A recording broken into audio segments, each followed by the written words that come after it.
Today we're going to be looking at an aircraft's history, in particular the Boeing 757-200. However, I'm going to take a bit of a spin on it and look at Jet2.com's fleet of 757-200s. They're currently very popular in the community at the moment, as many airlines have begun to phase out the type, especially in Europe. The primary operators of passenger 757s in Europe are Jet2.com, Icelandair and Condor.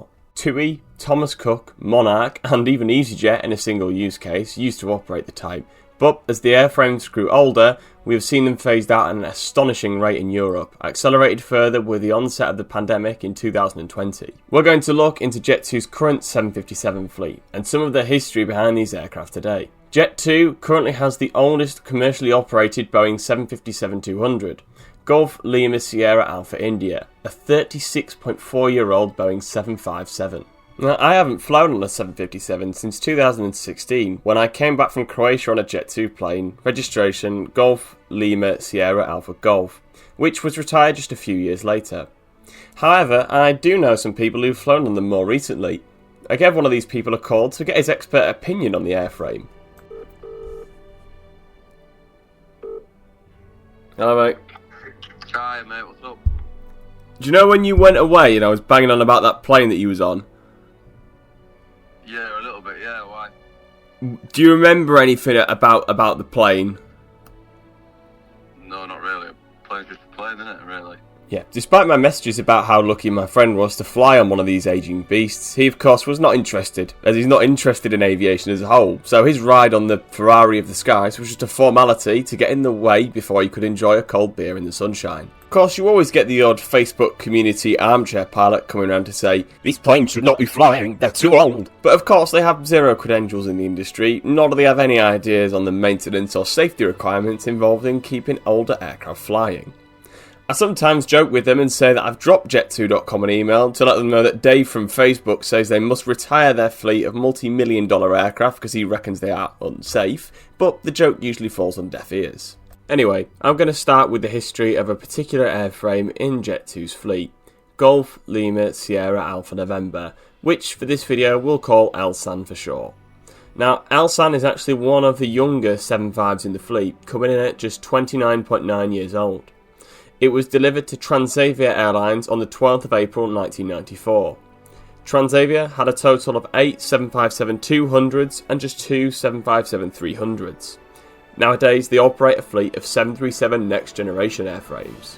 Elsan's original registration with Transavia was Papa Hotel Tango Kilo Charlie, but we'll just stick with Elsan or 757 for ease here. On Christmas Eve of 1997, the then just 3-year-old 757 was performing a flight from Las Palmas, Gran Canaria to Amsterdam's Schiphol Airport with 205 passengers and 8 crew on board.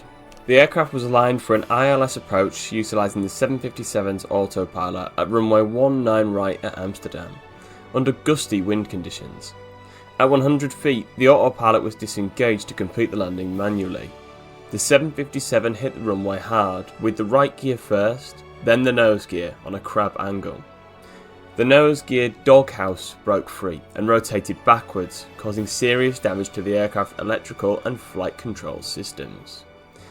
The aircraft then veered right and slid down the runway for around 3 kilometres. When the aircraft came to a stop, there was complete darkness in the cockpit, and the crew had to perform the required checklists by feel.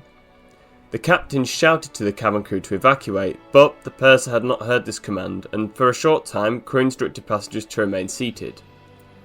An evacuation was then, however, initiated, with the cockpit crew escaping through the side windows. A small fire had broke out at the left inner brake units, but it was extinguished quickly by airport fire personnel. No fatalities were reported and only 4 passengers had minor injuries. The final report for the incident states that the autopilot being disconnected at 100 feet didn't leave enough time for the pilot flying to gain complete control of the aircraft. Paired with air traffic control and crew not having the latest wind condition information at Amsterdam, the landing of the aircraft was indeed violent enough to cause this incident. The damage was substantial, with severe damage to the nose section, main undercarriage and engines. As a result of the nose gear collapse, electronical systems were also damaged, as well as flight and engine control cables. Other than a blurry image of a crane hoisting the 757 back into the air, I cannot find any information on the repair of this plane. But it did return to flying, and finally in October 2003, the aircraft was taken out of service with Transavia and stored in Shannon. In November of the same year, it was re-registered as November 512 Tango Zulu. It would fly with ATA Airlines, former American Transair, an American low-cost service based in Indianapolis. This would just last 1 year, however, and the aircraft was stored again in October of 2004. On the 13th of February 2005, Axis Airways acquired the 757, registration Foxtrot Hotel X-Ray Yankee. Axis Airways were based in France and operated charter flights for European clients. They ceased operations in 2009. November of 2006, the 757 was stored once again, and then on the 3rd of December 2007, re-registered as Papa Romeo Oscar November Foxtrot, flying for Ocean Air. Around this time, the 757 was updated with winglets to improve fuel efficiency. Ocean Air has a bit of an unusual history, and from what I can see, it went on to become Avianca Brazil, but have now ceased operations.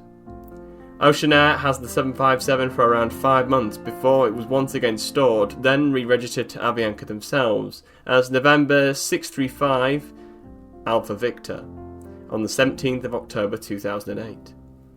The aircraft was leased to Aerogal, another Avianca-based airline, as Hotel Charlie Charlie India Yankee on the 24th of March 2010. Finally, on the 6th of May 2012, the then 18-year-old Boeing 757-200 was registered as GLSAN with Jet2.com. In August, during a post-maintenance test, the flight crew identified a lateral fuel imbalance, which was caused by a fuel leak from the starboard engine. The crew shut down the engine and made a safe landing at Newcastle Airport. Due to the nature of this flight, no passengers were aboard.